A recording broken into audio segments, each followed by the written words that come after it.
आणि विमान प्रवास करत असाल तर तुमच्यासाठी ही अतिशय महत्त्वाची बाब, कारण भारतामध्ये गेल्या 2 वर्षात विमानांच्या GPS सिस्टममध्ये छेडछाडीच्या तब्बल 1951 घटना घडलेल्या आहेत। केंद्र सरकारनं गुरुवारी लोकसभेमध्ये ही माहिती उघड केली आहे। GPS विमानांना अचूक स्थान, दिशा आणि उंची प्रदान करते आणि उड्डाण नेव्हिगेशनमध्ये महत्त्वाची भूमिका बजावली जाते।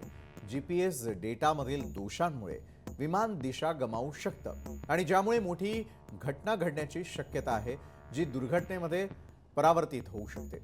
अलीकडेच दिल्ली, मुंबई, कोलकाता, अमृतसर, हैदराबाद, बेंगळुरू आणि चेन्नई विमानतळांवर GPS स्पूफिंग आणि छेडछाडीच्या घटना घडलेल्या आहेत। नागरी विमान वाहतूक राज्यमंत्री मुरलीधर मोहोळ यांनी सांगितलं की वायरलेस मॉनिटरिंग ऑर्गनायझेशन या प्रकरणाची चौकशी करत आहे। या होत्या आज संपूर्ण दिवसभरातील आतापर्यंत घडलेल्या अतिशय महत्त्वाच्या घडामोडी। तर आजच्या न्यूज प्लॅनेटमध्ये वेळ झाली इथेच थांबण्याची। ताज्या घडामोडींसाठी पाहायला विसरू नका लोकशाही मराठी।